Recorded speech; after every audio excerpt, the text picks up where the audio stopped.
Good morning sa lahat. And we thank the Lord. I thank the Lord for the chance na makabalik ulit preaching kasi mga isang linggo that undergo ako sa trangkaso, but I thank the Lord for this wonderful time naman that we always look forward to.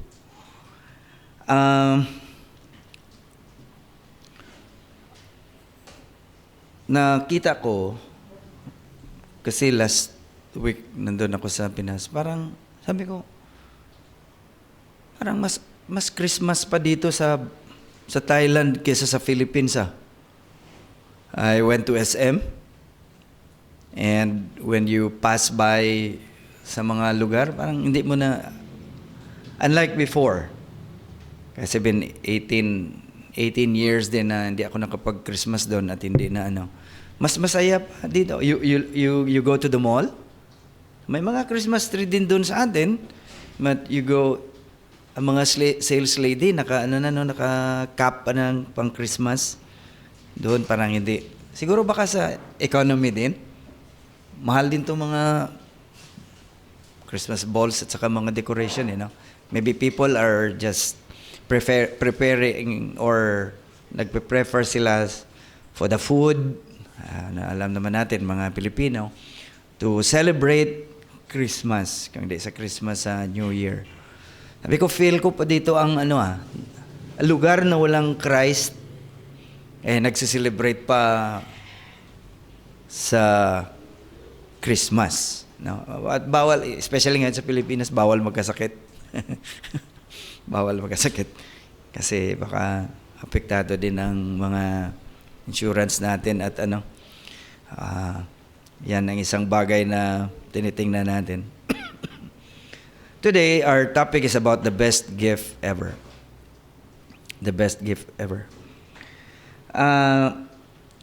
Our text is found in Romans 12:1. Naalala ko a month ago, we went to Romans 12, pero dun banda sa huli na mga verse. But now we're going to go back. At ang dami-daming mga blessings na nakita pa rin. Even ulit-ulitin mo ito ang mga text sa Bible. Gamitin natin. Some of us are thinking, what gift will we give to someone? Siguro, nag-iisip na tayo kung sino mga tao na bigyan natin ng gift. Maybe some of us were preparing months ago pa kung ano mapadala, ano maibigay sa parent, sa mga kapatid, sa mga relatives, maybe, of course, kasi Christmas season no? But have we thought about what is the best gift that we can give to Jesus? Huwag natin isipin na ang Panginoon, mayaman na yan. Ang Panginoon ay siya nang may-ari ng lahat-lahat. So I think, maintindihan niya ng Panginoon kung wala akong mabigay sa Kanya, unahin kong pamilya. Those are the things I know na pumapasok sa mind natin. I don't know if some of us nakapag-isip what gift na makapagbigay tayo sa Panginoon. This is the thing that we're going to tackle upon, that question. Ano ba ang best gift ever na mabigay natin sa Panginoon? And also, when we look at the Word of God, meron pala tayong pwede maibigay sa Panginoon. That's the best gift ever. Sana, ma-discover natin ito, malaman natin ito, at of course, not only by knowing it, after knowing it, ibigay natin sa Kanya. When I read and when I think and study, give time to think about this letter of the Apostle Paul to the believers in Rome. Isa sa mga bagay na nag-came up sa mind ko is that I do believe that after these believers in Rome heard of these words of the Apostle Paul, wala na sila nag-hesitate pa to give what is the best gift to Jesus. So yan din ang prayer ko sa atin today, that the Holy Spirit will illumine our minds as we ponder upon the Word of God, na hindi tayo mag-hesitate or hold back to give the very best gift we can give to the Lord Jesus Christ. Since we can never repay sa bagay na binigay sa atin ng Panginoon, yun nga kanina, gumawa siya sa bagay that is beyond human capacity. So ano ang mabigay natin? We can never repay that. We can never repay that. Things that are beyond our capacity to do. He did. He did. So, we can never repay that for forgiving our sins and even including us in His family. So anong gagawin natin? Anong tinuturo sa atin ng Bible? Since we can never repay God for what He did for us, meron tayong magawa para sa Kanya. Meron. What is that? We must live with total commitment and worship para sa Kanya. Looking forward sa langit later on, and then realize what Christ did sa atin. At ang bagay pala na pwede natin gawin na maibalik natin sa Kanya ay worship and total commitment. Siguro, makapagsabi tayo, ang liit-liit lang pala na nagawa ko para sa Panginoon. Ang liit-liit lang. So that's the thing that we are going to look forward to and realize. Now, the Apostle Paul in this passage, Romans 12, told us at pinag-declare niya sa atin ang bagay na gagawin natin sa Panginoon. Ano yan? He describes our reasonable worship as presenting our bodies. In other words, our entire lives to God as if we are holy and acceptable sacrifices. So, ang best gift pala na mabigay natin sa Panginoon are not material things, are not money, are not whatsoever. Those are commendable. Huwag natin sabihin na walang kwenta yan or hindi. Patuloy mo yan. But looking at the Word of God, compared, those things are just second. The main thing that we can give to God is our total commitment, surrender, and worship sa Kanya. Hindi mo mabigyan ng amount yan. Hindi mo matabunan or hindi mo ma-exchange sa pera. Hindi mo ma-exchange sa kung ano-ano mga bagay. It's life. It's life. That's why ito ang sinabi dito sa Romans 12:1. So in order for us to be effective living sacrifices, una, nagre-require ng life transformation. Alam nyo ba? Diba, nagsabi sa Romans 12:1, to present your bodies as living sacrifice. Una-unang bagay na dapat or magiging effective tayo as living sacrifices, merong life transformation. Kung walang life transformation, we cannot be an effective living sacrifices. We must have our minds renewed. What else? And then look at the world through the eyes of God. So ito na. The Apostle Paul, after presenting and explaining to them the teachings and principles of God's salvation, mamaya basahin natin that Romans 12 verse 1, first word is therefore, meaning conclusion. Alam mo kung ano? Since Romans 1 hanggang Romans 11, the Apostle Paul explained something about the mercy of God in His salvation. Now, Romans 12 is a conclusion. We're going to start with a conclusion.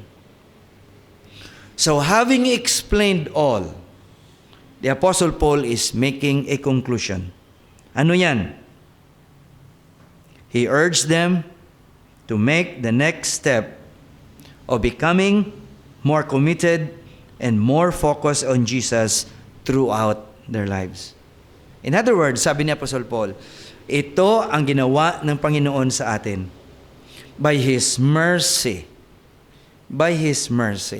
He extended salvation sa atin. And having thus known about the plan and the salvation of God, for those who accepted, He had given grace. Okay? Dun pumunta at okay, since you are believers, ang context is believers. Diba? Sa Rome, mga Christian. Since kayo ay nakatanggap na ng salvation galing sa Panginoon, this is what you are going to do for the rest of your lives. Shall we pray? Our gracious God, Heavenly Father, Lord, we will commit to you your word. We ask for the Holy Spirit to illumine our minds and to give us a soft heart to absorb all your word and enable us to live out this word of yours, especially this holiday season and for the rest of the next year. Forgive us of our sins, Lord. Make us worthy to stand before thee and to accept your word. Fill this place with the Holy Spirit and even each and every one of us, and even those who are worshiping online with us. In Jesus' name, amen. This is our text. Excuse me. Therefore, as I've said kanina, I urge you, brothers and sisters, by the mercies of God, to present your bodies as a living and holy sacrifice, acceptable to God, which is your spiritual service of worship. Dito lang tayo iikot sa verse na ito. So if you have your Bibles, if you have your e-Bibles or whatever, if you look at that, diyan tayo, isa-isahin natin. And we will look at the best gift ever that we can give to the Lord. Maybe some of us did before, unconsciously.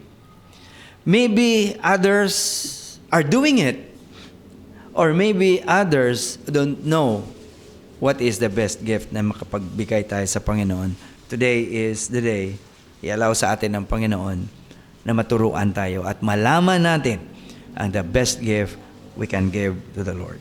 So we're going to take a look, ang sabi natin, sa verse na ito. Start. Therefore, I urge you, brothers and sisters. Ang word na urge is like parakaleo, para maintindihan natin ang nature, idea, kung ano ang sinabi ni Apostle Paul. Because by just looking at the English word, hindi siya makapagbigay sa atin ng totoong background at idea. Okay?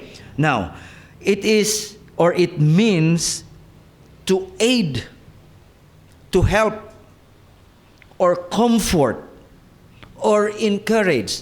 In other words, si Apostle Paul, addressing the believers in Rome, not only was he requesting, as the word urge mean, he was also offering them help. He was offering them help by saying, I urge you. I want to help you. I encourage you. Yan po ang ibig sabihin yan.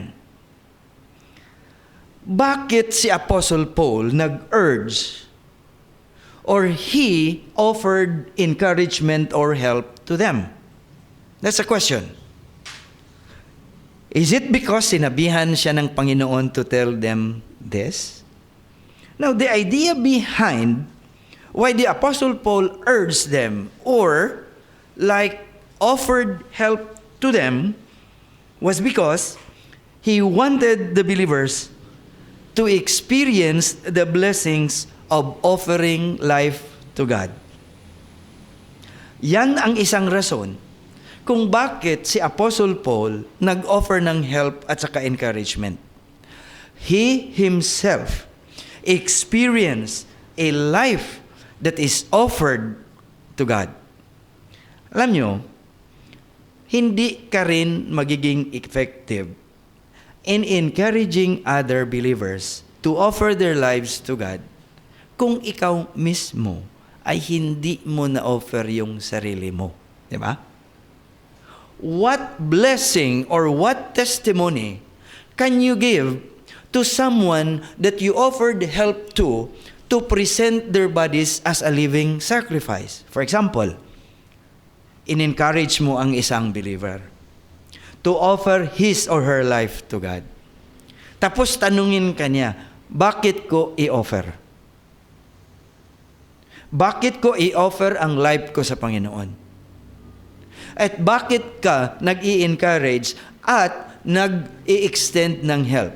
Ang tanong, nabigay mo rin ba ang sarili mo sa Panginoon? If you did, then you can say yes. And ang buhay na yan, since I started to give it to God, ay hindi na the same noon. Binago ako ng Panginoon and life was never the same again. Diba? Looking at the Apostle Paul, who gave his life after he met the Lord Jesus Christ at the road to Damascus. From that time on until the rest of his life, he totally committed and gave his life to the Lord. That is why he urged the believers in Rome to present their bodies, bigay, as a living sacrifice. You know, the word, as I have mentioned kanina na urge, is also the same as the word encouragement. Encouragement. Let's take a look at the Bible and look at some other people besides the Apostle Paul who also made encouragement to others. Alam mo kung saan? In Acts 11:23. Tutulungan tayo ng text na ito to understand the word urge or encouragement. Ito, ang ating text, Acts 11:23, ay nangyari kay Barnabas. You know what? What is the meaning of Barnabas? Barnabas means the son of encouragement. Look at what Barnabas did. Acts 11:23. Ang idea nito, merong mga Christians na mga believers na pumunta sa Antioch at gumawa ng ministry. Nung nalaman ng church sa Jerusalem, pinadala nila si Barnabas. Take a look. Then when Barnabas arrived and witnessed the grace of God, he rejoiced and began to encourage them all with resolute heart. Anong sabi niya? To remain true to the Lord. This same idea that the Apostle Paul urged or encouraged the people in Rome. This passage, Barnabas encouraged the believer who went to Antioch to remain true to the Lord. So, seeing the hand of the Lord was with the believers from Cyprus and Cyrene doing ministry sa Antioch, Barnabas encouraged them or urged them to remain true to the Lord. Listen to this. In the same way, the Apostle Paul was urging, encouraging the Roman believers to offer their lives to the Lord. Alam niyo, when I look at these two passages, it is saying the same thing to us today. And what is that? The Apostle Paul and Barnabas saw what was needed spiritually for the believers to level up their faith and become more useful to God. Today, the Word of God does the same thing to us. So we must listen to what these people are telling the believers then. We must also do the same and follow their lead. Ano gagawin natin? To find and experience the blessings of committing our lives to the Lord. You see, this passage And the passage of urging the Roman believers is saying to us today, do what they did and experience the life of blessing, the life of giving our lives to the Lord. Nung una, di ba sa atin sa mga churches, kung minsan, may mga missions emphasis week. Kung minsan nagpe-preach ang mga pastor, at the end of the preaching, they are going to extend invitation kung sino sa inyo ang magbigay ng buhay nila sa Panginoon. Isa ako sa mga hesitant magbigay to offer my life to the Lord. Ano ang rason ko? Baka kung ibigay ko sa Panginoon ang buhay ko, magpastor ako.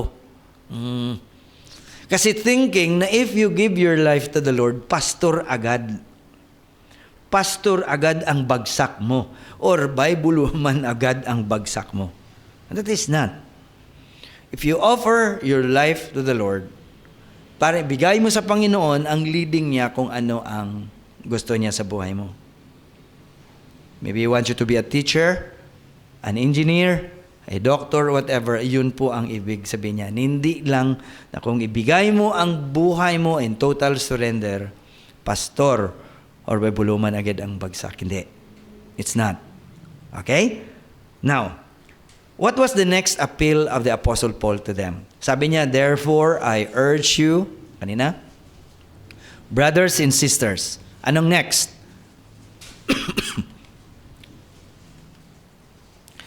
By the mercies of God.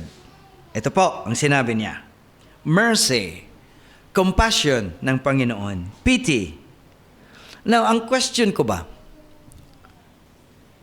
Ang daming question ko na hindi ko gusto isa-sign ko. The next question that came up to my mind is that, why did the Apostle Paul make a reference to God's mercy? Bakit hindi lang siya nag-invite at nag-encourage? Bakit niya pa minention ang mercy ng Panginoon? Remember that before chapter 12, he was discussing about the mercy of God that He extended to all. And now, in his conclusion, he's mentioned again the mercies of God. But why did the Apostle Paul make a reference to God's mercy? You know what was in the Apostle Paul's mind? Kasi na-mention niya ito sa previous chapter, Romans chapter 9. Romans chapter 9, what does the verse says? Ito, na-mention niya. For God says to Moses, I will have mercy in whomever I have mercy. And I will show compassion to whomever I show compassion. Having this in mind, the Apostle Paul believed that these believers in Rome are recipients of God's mercy. That's why he quoted, by the mercies of God. Kayo lahat na nakikinig na mga believers are recipient of God's mercy. Even though ang Panginoon nagsabi, I will have mercy on whomever I have mercy, kayo na mga believers are recipient of God's mercy. And you are the people that God is talking about. You are recipients of God's mercy or my mercies. So, ang sabi niya, he pointed them to God's mercy before urging them to present their bodies to God. Okay? He reminded them first that if they offer their lives to God, bakit? They can depend on God as the Father of mercy. As the Father of mercy, alam nyo, ito maraming tao hesitant to offer their lives to God kasi may mga bagay sila na tinitingnan. Ito, if I offer my body or my life to Christ, what will happen to my dream? Will I still be able to follow what I dream? If I offer my life to God,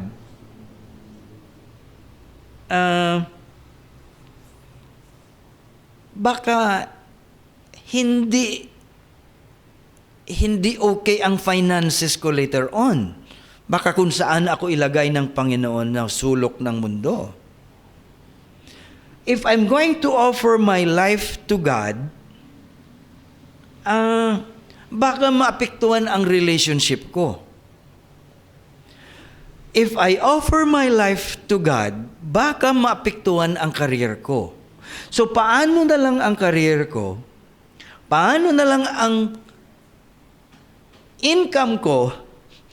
Paano na lang ang relationship ko? I know, lahat na ito, pumapasok even sa ulo ng mga believer na mag-cause sa kanila na mag-hesitant to give their lives to the Lord. But here's what the Apostle Paul mentioned. Therefore, I urge you, brothers and sisters, by the mercies of the Lord. By the mercies of God. Anong ibig sabihin? Are you worried in thinking that God will just let you suffer if you commit your life to the Lord? Nag-iisip ka ba na pabayaan ka ng Panginoon kung ibibigay mo your life as a living sacrifice? Let's be honest. Kung minsan, yes. Nag-iisip ka ba na pabayaan ka lang ng Panginoon to carry your burdens alone?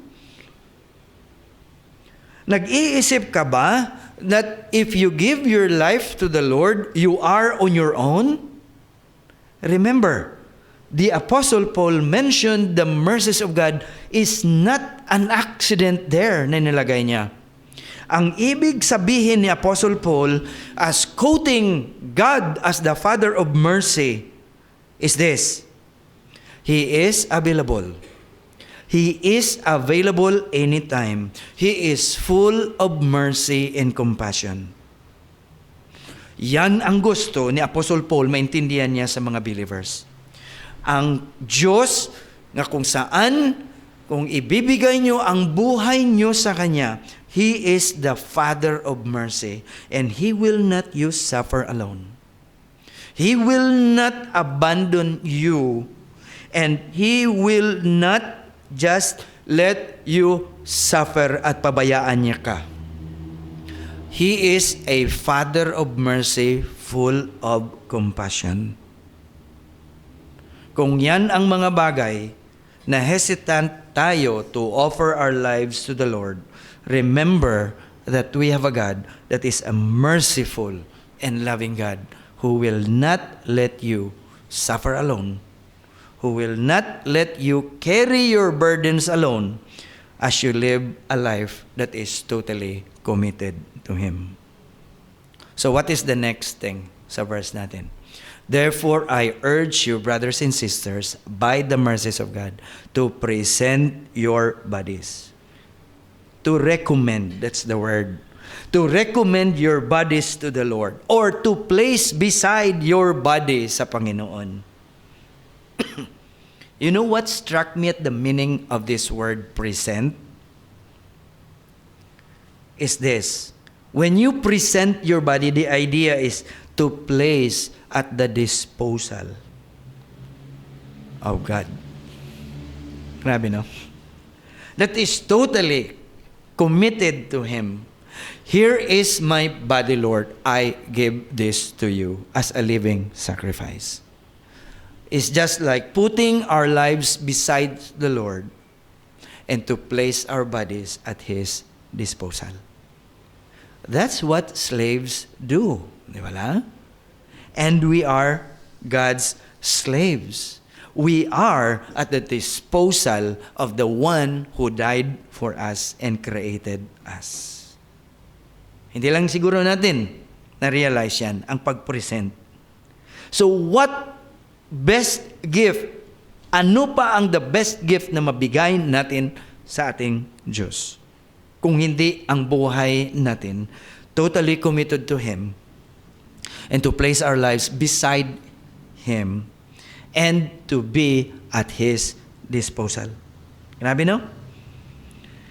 To present your bodies here means they must see to it that their bodies are free from spots or blemish of the world. Hindi ba the Old Testament picture? That before they offer a lamb, a goat, an animal, that animal should be free from blemish or spots. Or else, madisqualify ang sacrifice na yan. So, having done this cleaning, free from spots and wrinkles, put it beside God at His disposal. In other words, they will make their bodies worthy and honorable before the Lord. And let Him do whatever He wants, whenever He wants. Sabi ko, ito palang iniisip ni Apostle Paul. Ito palang ibig niya sabihin at ito pala ang sinasabi niya sa mga believers sa Rome. If you want to give the best gift ever sa Panginoon, then this is it. We must be beside God so He can use us at His disposal. Ang tanong ko ba, how can we do that? Yes, the Apostle Paul is telling us to present our bodies, to offer as a living sacrifice. We must be beside God and wait at His disposal. Question, how can we do that? Is that doable? Is that doable? Ang sagot, yes. Doable yan. Doable yan. In fact, some of us are doing it now. Some of us are doing it now. Ano yan? Be a committed follower and disciple of Jesus. Because putting your life beside Him is following and abiding with Him, right? Yan po ang pumapasok sa mind ko when I think about, tama pala ang call ni Jesus Christ to follow Him. Because when we answer that call, it's just like putting our lives beside Him by abiding with Him. Di ba? It is included in His call to follow me and abide with Him. To be beside God is also to abide with Him. And as we abide with Him daily, He will also allow us to see the blessings of His salvation. Diba?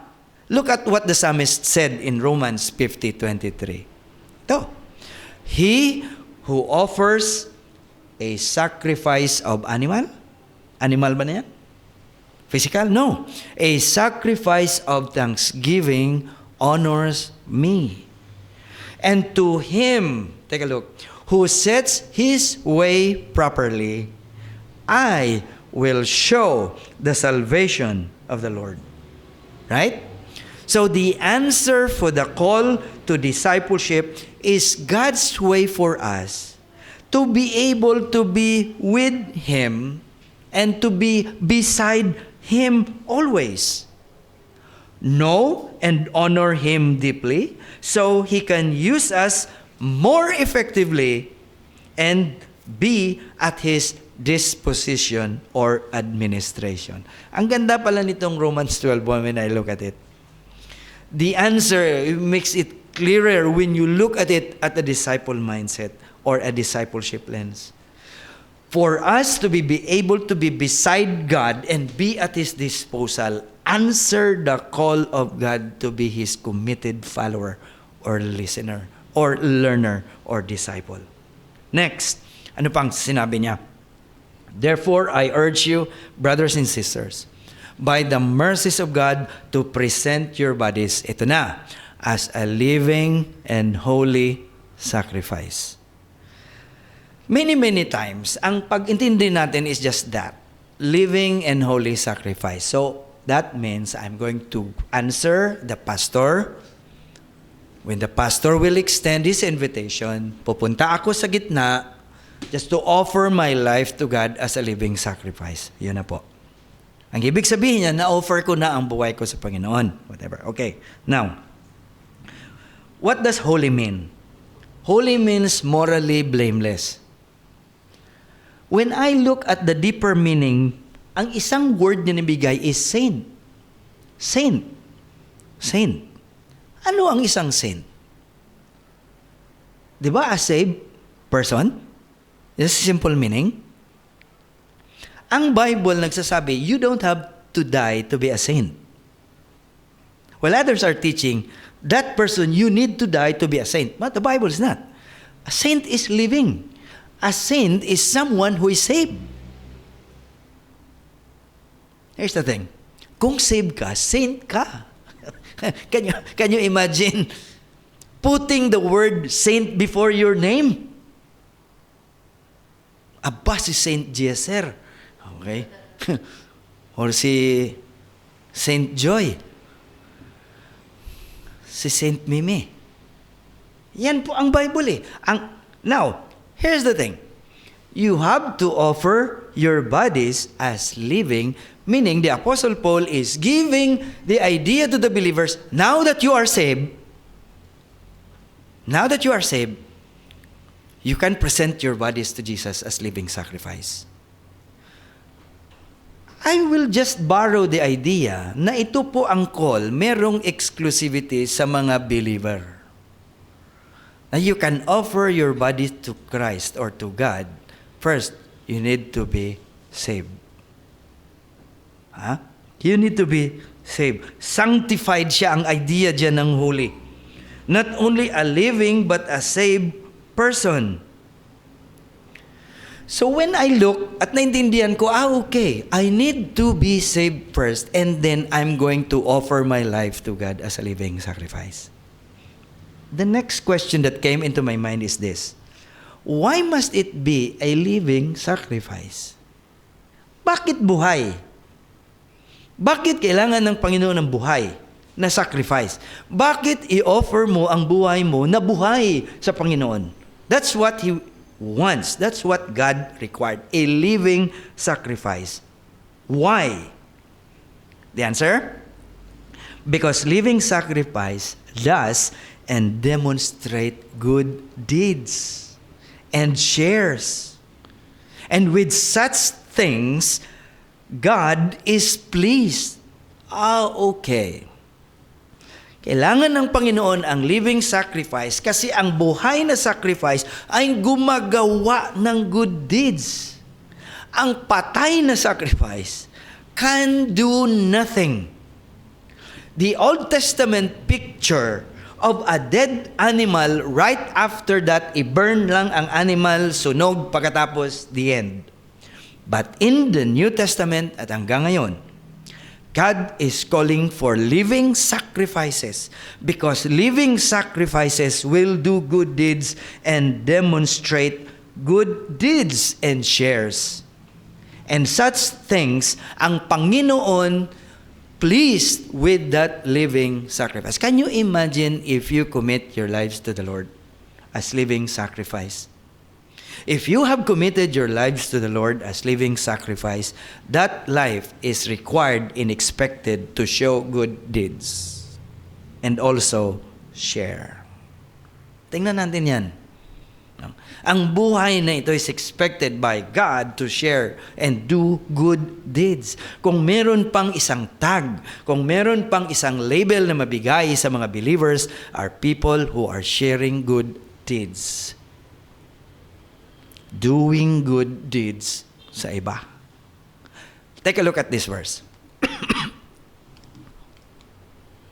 Hebrews 13:6. And do not neglect doing good and sharing. Bakit? Because of such sacrifices, God is pleased. Is God pleased with animal sacrifices?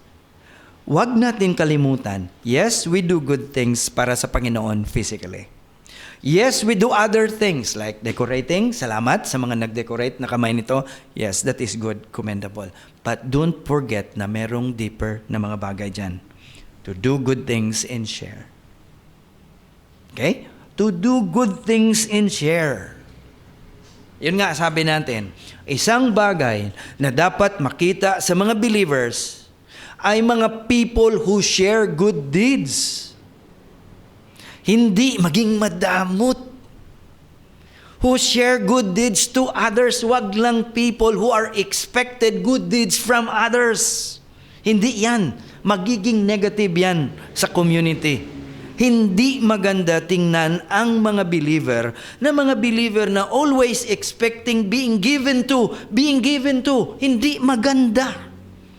If you heard about things that non-believers said about believers na gusto lang nabigyan pero hindi nagbibigay, hindi maganda.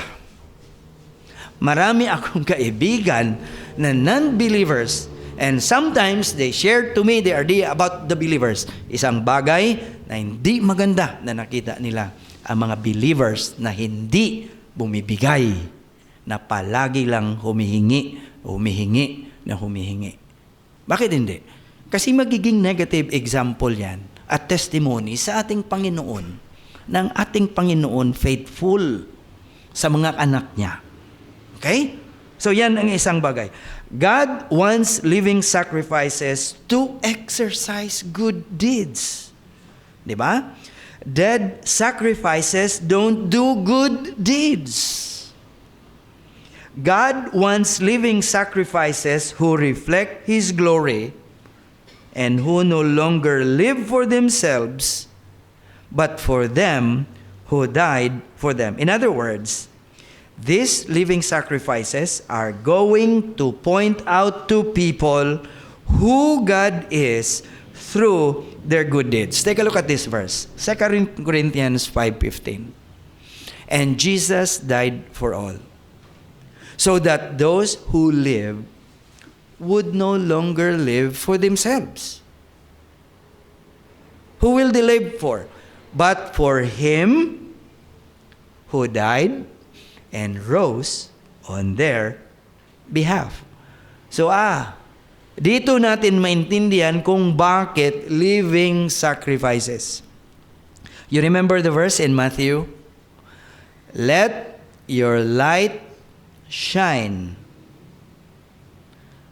so that they might see your good deeds. And as a result, they will glorify your God, which is in heaven.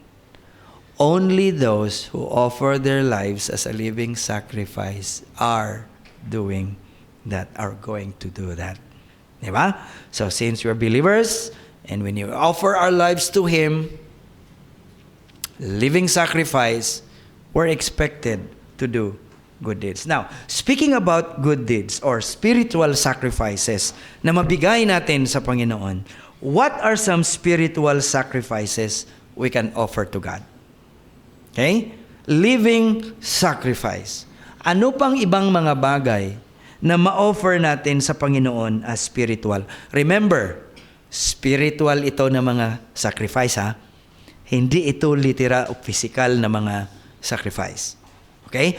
That means isang bagay na magawa natin out from the heart.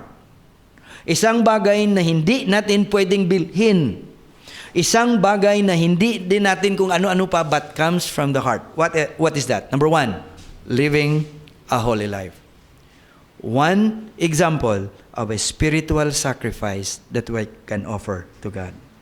Paano yan?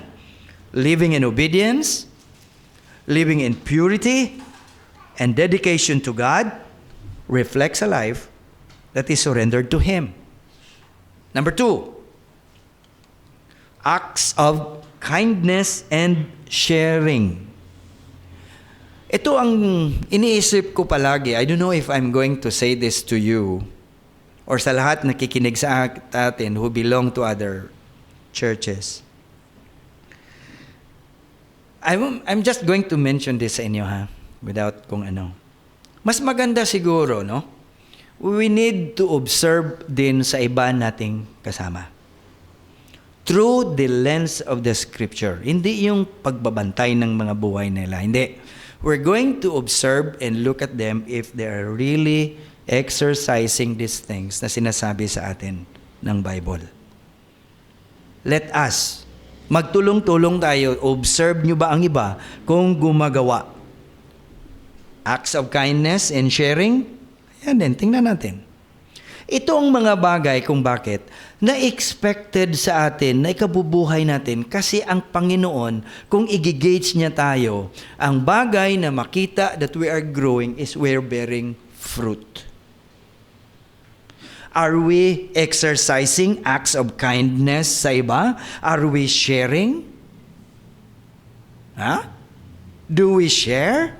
Do we do acts of kindness na even mga maliliit lang na mga bagay ang magawa natin sa iba? Christmas is a time of sharing. Di ba? Pero don't just expect others to share to you. Mag-share ka rin. Mas maganda nga, or i-overshare mo sila. Mas maganda nga na gawin mo na, i-plan mo na magbigay ka ng todo, hindi ka magplano na magbigay ng less. Hindi. It is a time of sharing. What else? Ano pang mga acts of kindness? It is a time of forgiving. And a time of mending relationships which pleases God. May narinig ako na nagsabi, sa Christmas, ever since nagkaroon itong Christmas celebration, ang una-una natin, exchange gift agad. What's the essence of exchanging gift? Okay, kung nagplano na kayo exchange gift, patuloy nyo ha. I'm not saying ano. Exchange gift. May nagsabi, what if we exchange forgiveness? What if we exchange good deeds to each other? What if we exchange sharing? Yun ang mga bagay which is pleasing to God. Itong mga exchange gift, mga t-shirt, mga Uniqlo, mga Nike, kung ano, minor lang yan sa harap na Panginoon. Minsan, pagani yan kung mali ang motive mo. What if we exchange forgiveness? Change, transformation sa buhay. Yan ang tinitingnan ng Diyos. Let us stop going in the face or in the presence of the Lord. Dala-dala natin ang mga sakit at mga hurt at unforgiving spirit. Yan ang linararuan ng mga demonyo. Those are the things that we will, because those things not pleasing to God. Tingnan nyo, the best gift that we can offer to God, hindi natin siya bigyan ng kung ano, here's life, Lord. A transformed life na bigay natin sa Kanya. Tama na ang mga bagay na nung una pa, mga 1940s, mga na nangyayari sa loob ng church. Be a person who do the right thing first sa Panginoon.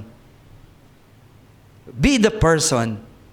Huwag mo gawin ang sarili mo na maging potential ka na pwede kang gamitin ng demonyo sa loob ng body of Christ.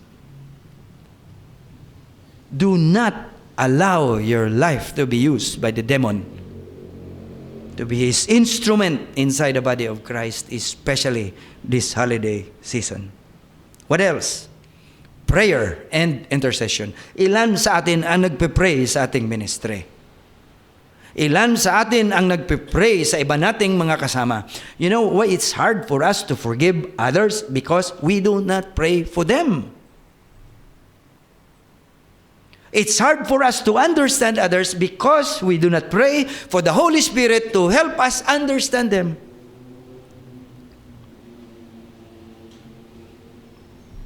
Nasabi ko na dito before, sabi ko, di ba kung puno-puno ka ng Holy Spirit, lahat ng mga taong kita mo sa paligid, para mabait. Totoo yan. Kung hindi ka pa naka-feel yan, baka hindi ka rin nakatry na ma-feel ng Holy Spirit. Kung you are filled with the Holy Spirit, lahat ng mga tao makita mo, especially sa loob ng church, ay mga kaibigan mo at mga kapatid mo sa Panginoon, hindi kalaban. And they are not the people that you compete with.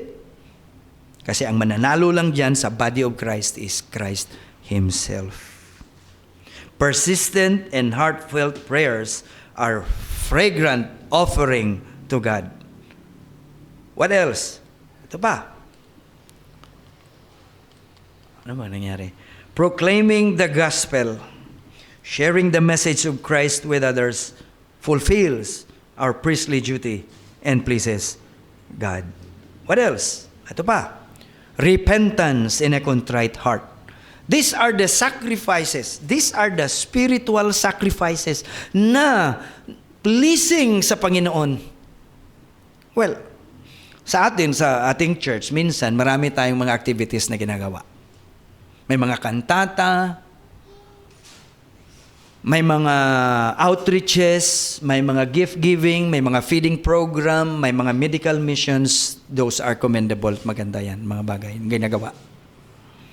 But wag natin kalimutan na makita lang natin yan sa labas pero hindi natin makita ang core at main or essence ng pagbigay na kung totoo what pleases God. Okay? Repentance in a contrite heart, turning away from sin and humbling ourselves before God is a powerful sacrifice that pleases God. What else? Ito, offering time and talents for God's work. Ito, resulta ito. Di ba? Mga bagay na ginagawa natin para sa Panginoon, binigay sa atin ng Panginoon na talent. Maybe some of you came from their own pockets na may binili. Ang Panginoon may alam yan. No? Serving in ministry, using the gifts for God's glory, dedicating time for kingdom-building activities are spiritual sacrifices. Ito din minsan ang sinasabi ko, nare-remind natin sa lahat. I know that we are busy. I know ang dami-daming mga possible things na pwede niyong gawin, but huwag kayo sobrang busy na hindi na natin mabigyan ang panahon ang Panginoon for kingdom building activities. Huwag makisarili. Huwag mag-over self sa trabaho na kung kailangan tayo ng Panginoon, wala na time ang Panginoon. Remember who gave you your work. Baka maningil.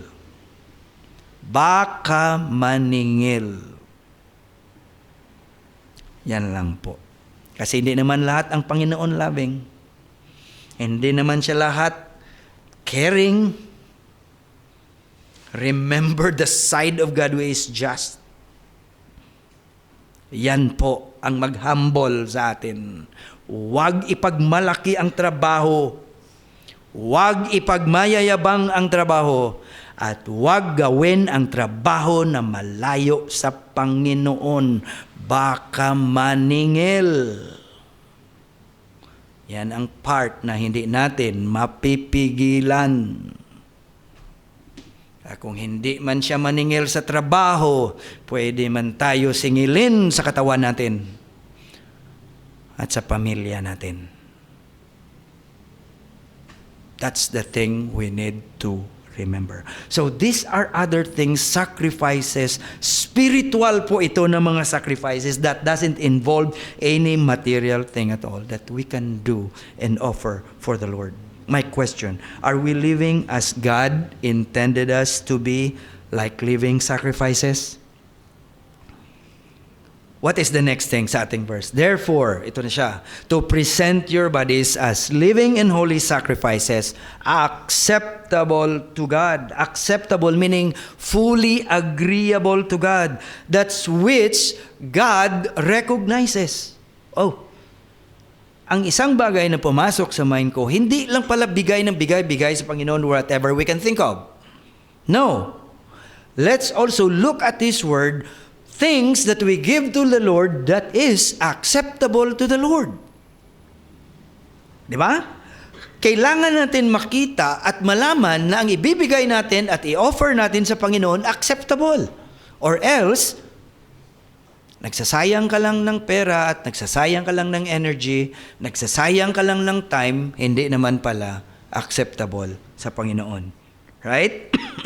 God's standard must be followed in offering sacrifices to the Lord. Now, ito ang inibig sabihin ni Apostle Paul. Ang Panginoon natin, who is the receiver and object of our worship, siya po ang nagre-receive ng lahat natin na mga sacrifices. You know what? Siya mismo ang nagsabi sa atin na ito ang gagawin niyo so that your sacrifices will be acceptable to me. Right? Siya ang gumawa ng mga bagay or rules, kumbaga, so that you will know that your sacrifices is acceptable to me. Nalala niyo sa Old Testament, may mga tao na gumagawa ng high places. These high places are very hated by God. Parang stage siya na ang mga tao nag-isip what they will do so that they can offer sacrifices to God kuno. So gumawa lang sila ng kanilang mga bagay na mag-worship. Hala, dance sila dyan sa stage. Maya-maya, slowly, nagiging naked na ang mga tao. Tapos, ang dami-dami nila. They are naked and then, you know what? In that stage, they perform those sexual acts. Yan ang una-unang tinatarget palagi ng Panginoon na kung makapag-experience ng revival ang nation, ang una-unang pinatatarget ng Panginoon na sisirain yung mga high places. Because people thought, remember, si Aaron, yan din ang ginawa. Nag-isip si Aaron kung paano mag-worship sa Panginoon. Ang naisipan niya, kunin lahat ng mga jewelry at mga gold ng mga Israelites, tunawin nila at gawin nila na golden calf. Because Aaron didn't know anong bagay na mag-worship sa Diyos. Gumagawa-gawa lang sila. Now, take a look, balik tayo dito. Ang Panginoon, who is the receiver and object of our worship, made sure that our spiritual offerings and spiritual sacrifices are acceptable unto Him. He is the one who states the condition. So we will not assume. So we better acknowledge it, or else our sacrifices will be in vain. Take a look what Peter said in 1 Peter 2:5. Ang sabi niya, you also, you people as living stones, are being built up as a spiritual house. Meaning, each believer, parang bricks na binibuild up for a holy priesthood. Tingnan nyo ang sa Bible, each believer, holy priesthood. Hindi isang priest, lahat. Anong ibig sabihin ng holy priesthood? We will understand this kung anong ginagawa ng priest before. Ang priest before, sila lang may access sa Diyos sa loob ng temple. Di ba? But when Jesus Christ died, that veil on the temple was broken. Lahat ng mga saints, lahat ng mga believers are accessible to God na. We can ask forgiveness anywhere, anytime. We can do worship, offer sacrifice to God anytime, anywhere. That's why itong tinatawag na holy priesthood. Lahat tayo may access na ngayon. What the priests were doing in the Old Testament, we now can do in a New Testament. Yan ang ibig sabihin ni Peter. Anong gagawin, no? As holy priest, to offer spiritual sacrifices that are acceptable to God through whom? Through Christ Jesus. Si Peter made sure that the believers understood that they are like living stones, being built up, and like holy priests that can offer on their own spiritual sacrifices that are acceptable to God. So meaning, I can offer spiritual sacrifices to God. You can offer spiritual sacrifices to God. Now, ito na ang question ko. How can our spiritual sacrifices be accepted? Paano ma-accept ang ating spiritual sacrifices based on this chapter?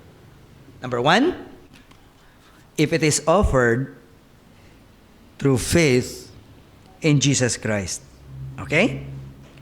If it is offered, Jesus is our mediator and high priest. And all our offerings are acceptable because of His perfect sacrifice on the cross. Without Him, even our best efforts fall short of God's standard. Number 2, if it is motivated by gratitude and love for God. See to it na ang sacrifices natin sa Panginoon ang nagmo-motivate ang pagpasalamat natin at love para sa Panginoon. It must come from a heart that is full of genuine gratitude and love for God. Hindi out of obligation or to earn favor. Huwag tayo mag-offer ng sacrifice sa Panginoon with a motivation just to gain favor. Okay? Mag-offer tayo ng sacrifice. Ilagay natin sa mind natin whether bigyan or balikan tayo ng Panginoon or hindi. Number 3, if it is in accordance with God's will. Yan ang dapat natin alamin or else madidisqualify. Sacrifices are acceptable when they are in sync with God's word in His will. Okay? So hindi lang tayo pagusto o kung sa Ilonggo pa palagpat, offer ng spiritual sacrifice without looking at God's word. And then, number 4, offered with a pure heart. Kung nag-offer ka sa Panginoon with hypocrisy or unrepentant sin, ang imo sacrifice will be unacceptable. And then number 5, very important, if it is empowered by the Holy Spirit. True spiritual sacrifices are inspired and enabled by the Holy Spirit working in and through us. Number 6, in the spirit of humility and obedience. Ang Panginoon nag-accept ng offering that is motivated by humility and obedience. Okay? Next. And then the last sa ating verse. Acceptable to God, ito na which is your spiritual service of worship. I spend many times looking at this, itong na-highlight ko. Which is your spiritual service of worship. By just looking at the word, ang ibang translation kasi, reasonable service. But when I look at the word reasonable, the other word is spiritual.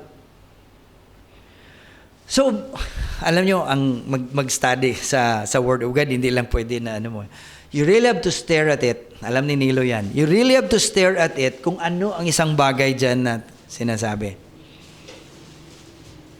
It's just a click. Nag-click lang. That when I look at it, it's just a word na kung pwede mo lang i-twist, makita mo ang idea. It's just like a puzzle na nag-i-enjoy ka pa. You know,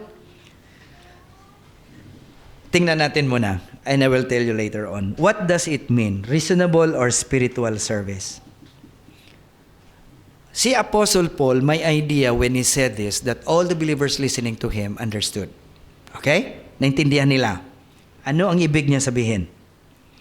When he mentioned your reasonable or spiritual service, ang ibig sabihin ni Apostle Paul, that service to God which implies meditation or reflection, not patterned after the Old Testament practices.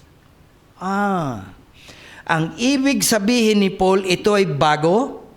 Hindi siya na pattern sa Old Testament worship. In other words, it is a worship or it is a service of worship that is spiritual in essence. Anong ibig sabihin natin ng spiritual in essence? In the Old Testament, it's more on works and obedience like what?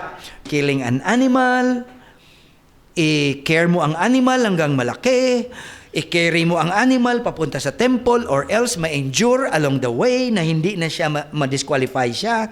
Lahat ang hirap. Ngayon, ang sinasabi ni Apostle Paul is spiritual in nature. Better read it. Ito na, sinabi ko. Which is your spiritual worship service? Kita niyo pinagbago? Which is your spiritual service of worship? Sabi ko, maintindihan mo if you're going to read it as your spiritual worship service. See to it that our worship service is not just physical nature. it is spiritual in nature. Spiritual nature ang ating pag-worship. That is what we always emphasize. Na ang pag-worship at pagpunta natin sa church or sa place of worship is not just only the physical.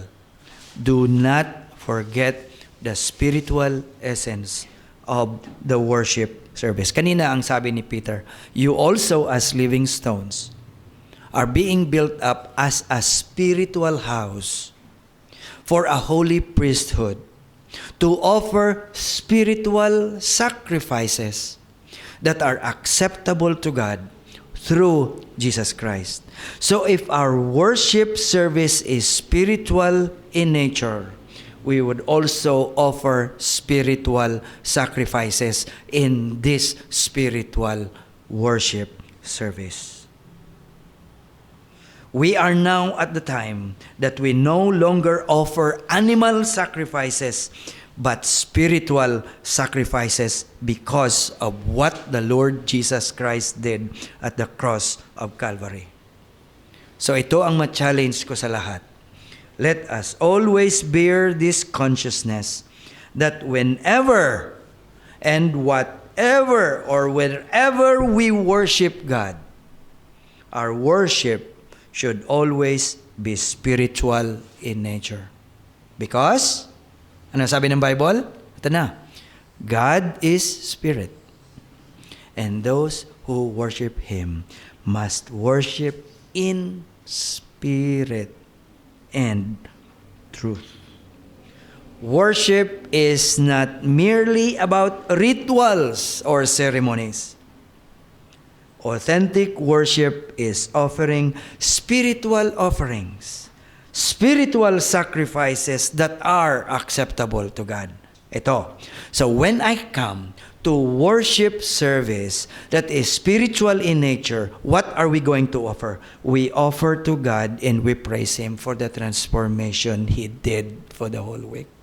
Lord, thank you for doing things that is beyond my capacity to do. Thank you for forgiving me. Thank you for enabling me to forgive others. Thank you for correcting me. Thank you for allowing me to understand the truth. And thank you that as I understand this truth in our study, in our D group, I'm going to offer this praise to you. Yan ang mga bagay na hindi natin mabili ng pera. Yan ang mga bagay na hindi natin malagay sa bulsa at ibigay or whatever. Those are the things which only God can do. And those are the sacrifice or the spiritual sacrifices na ibigay at i-offer natin sa Panginoon every week. Authentic worship is holistic, beyond the rituals and life-encompassing act of devotion. Now, sa huli. Here's the question. Why would dedicating our lives be the greatest gift we give to God? Why? Why would dedicating our lives be the greatest gift we give to God? Because, number one, it acknowledges God's mercy. For God so loved the world that He gave His one and only Son, that whoever believes in Him shall not perish but have everlasting life. Dedicating our lives is a response to the sacrifice of Jesus, who gave His life for our salvation. We recognize His love and grace by offering our lives in return. Next, because it, what? Reflects total surrender. God desires a living sacrifice. Ano yan? Our daily lives devoted to Him. This requires surrendering every aspect of ourselves. Ang plano, ang desire, ang will to glorify Him. Diba? Surrendering our lives to God is the ultimate act of sacrifice and worship. Ikatatlo, why? because it's our proper worship. Dedicating our lives is the most fitting and logical response to God's mercy. Worship is not just what we do in church. Remember that. It's how we live our lives for Him. So whether you eat or drink or whatever you do it all for the glory of God. What else? Because it glorifies God. When we dedicate our lives to God, our actions, our words, and choices reflect His character.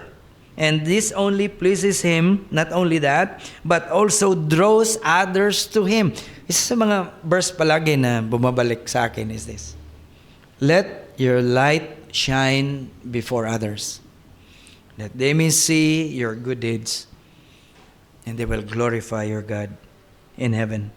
What else? Because it fulfills God's purpose for us. If we dedicate our lives to God, it aligns us with God's will and purpose. Diba? And allowing us to live lives that are intended by Him. Ephesians 2:10. For we are God's masterpiece, handiwork. Anong ginagawa sa masterpiece? Tinatago? Hindi. Ini-exhibit. Tayo ang ini-exhibit ng Panginoon sa mundo that this is my children. These are the people who are transformed by me. Ini-exhibit. Created in Jesus Christ. To what? Ito naman. To do good works, which God prepared in advance for us to do. And then, what else? It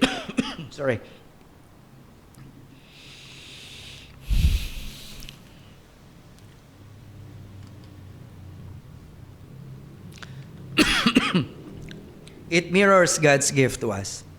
God gave His Son for us na nag-demonstrate ng perfect love at selflessness.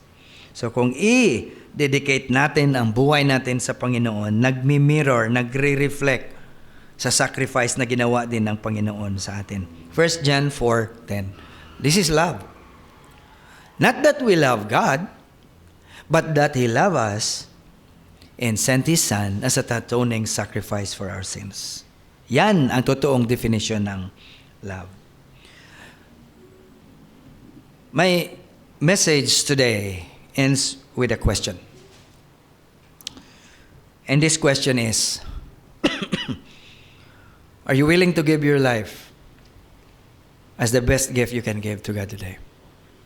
As I've said kanina, I do believe that right after the Apostle Paul told them, wrote them, informed them about what God did and what God expects of them, I do believe that most of them gave their lives to the Lord as living sacrifices. Now it's our time. Now the question came to us at ngayon sa atin. Are you willing to give your life as the best gift you can give to God today? If you make that decision today, I do believe that God will surely bless you. So God bless us, and Merry Christmas sa lahat, and looking forward sa next Sunday for another set of message para sa atin lahat. Shall we pray? Lord, we thank you so much for your word. First of all, your mercy. Knowing who we are, where we are going, extended mercy to us, and you offered that salvation sa lahat. Salamat as recipients of that salvation. Now, you came to us through your word, calling us or calling others, kung sino pa hindi nakapagbigay, ng buhay nila as living sacrifices to the Lord. And that is the meaning, and that's the purpose. That's the idea of this message today. Baka meron pa sa iba sa amin na hindi pa nabigay ang buong buhay nila sa Panginoon kasi marami pa ibang takot, may mga questions pa, may mga uncertainties pa sa call, may mga worries pa sa call ng Panginoon. I hope and pray today, Lord, that your word answered those worries and questions. And praying na sa lahat na makaparinig nito ng salita mo will offer their lives as living sacrifices to become the reflection of our Lord Jesus Christ in this world. Wherever we are, ninilagay mo kami. Maging reflection kami ng mga tao na binago ng Panginoon. Maging reflection ng light na si Jesus Christ so that we can introduce Jesus Christ to them through our lives. And that's the best gift that we can offer to you this Christmas. Salamat, Lord, and we give you all the glory and honor in Jesus' name. Amen.